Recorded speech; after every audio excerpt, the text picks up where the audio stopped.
Principle of electrophoresis परिचय। इस तकनीक का उपयोग जैव अणु डीएनए आरएनए प्रोटीन को उसके आकार प्रवेश के आधार पर अलग करने के लिए किया जाता है। यह जैव रासायनिक आणविक जीव विज्ञान में प्रयोग होता है। सिद्धांत इसका प्रयोग है जब किसी विद्युत क्षेत्र में किसी जैव अणु पर लागू होता है। यह अपने आवेश के अनुसार गति करता है। आवेशित अणु ऋण की ओर तथा आवेशित अणु धन की ओर जाते हैं। 5 बातों का ध्यान रखना है। उसका आवेश, कुल कितना आवेश है, उसका आकार और रूप क्या है, विद्युत क्षेत्र तीव्रता, माध्यम किस माध्यम से जा रहा है, बफर का पीएच, आयनिक शक्ति क्या है, गति को प्रभावित करने वाले कारक, कुल आवेश। अधिक आवेश वाले अणु तेजी से गति करते हैं, कम आवेश वाले धीरे धीरे गति करते हैं। अधिक किसी अणु का आवेश शून्य हो जाए तो हिलेगा, न कि अपने स्थान से हटेगा। आकार और स्वरूप, छोटे अणु तेजी से चलेंगे, बड़े अणु धीरे धीरे चलेंगे, लंबे और सीधे अणु तेजी से चलेंगे, गोलाकार और धीमे चलते हैं। विद्युत क्षेत्र की तीव्रता, वोल्टेज बदलने से गति तेज हो जाती है। अधिक वोल्टेज में गर्मी होगी और नमूना खराब हो जाएगा।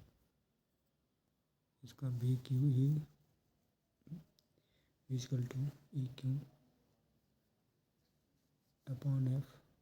माध्यम किस माध्यम से जा सकता है। प्रयोग में अलग अलग जेल, कागज, कैपिलरी का प्रयोग होता है। एक्रोस जेल का उपयोग डीएनए और अन्य बड़े अणुओं के लिए किया जाता है। बफर का काम है पीएच और विद्युत धारा को नियमित रखना। पीएच बदलने से अणु का आवेश बदल जाता है। सही बफर से ही अणु का सही विभाजन होता है। टाइप्स। पेपर सबसे सरल छोटे अणुओं को अलग करने में होता है। जेल, एक्रोस व पॉलीक्रियोमाइड जेल में डीएनए आरएनए प्रोटीन को अलग करने के लिए होता है।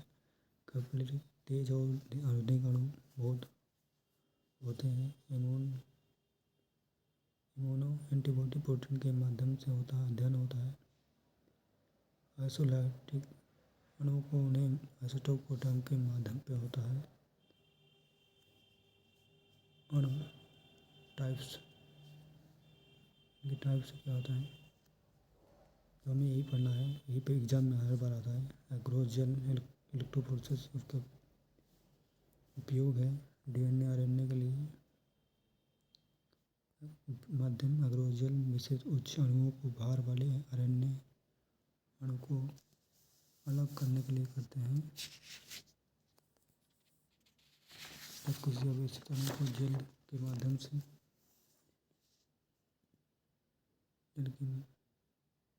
जेल के अंदर बने छोटे छोटे होल अंदर रखता जाता है, आवेशित अणु प्रभाव किया जाता है, तब अणु विपरीत आवेश की दिशा में गति करते हैं।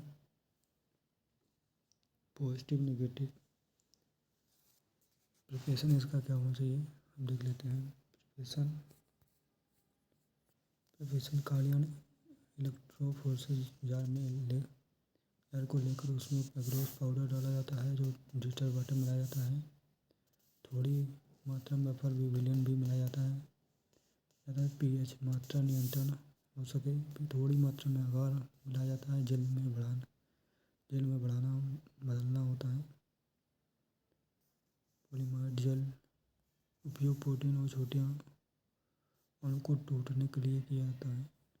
इसे अधिक स्पष्ट के विज्ञान में होता है। एसटीएस उपयोग प्रोटीन के उनके आकार के माध्यम पर अलग करने के लिए किया जाता है। विशेष एसटीएस एक टेट्रा गोट है जो प्रोटीन को नेगेटिव चार्ज देता है। उपयोग आइसोइलेक्ट्रोडिक फ्यूजिंग प्रोटीन को उनके आइसोटोमिक के पॉइंट के आधार पर अलग करता है। 2D इलेक्ट्रोफोरेसिस उपयोग बहुत जटिल प्रोटीन मिश्रणों के लिए होता है, जिससे दो अणुओं को विभाजन पहला पीएल के आधार पर, दूसरा आकार के आधार पर होता है। उनका उपयोग हम पढ़ लेते हैं। आरएनए डीएनए का विश्लेषण जेनेटिक होता है। प्रोटीन की जांच करना, अणुओं की शुद्धता की जांच करना होता है।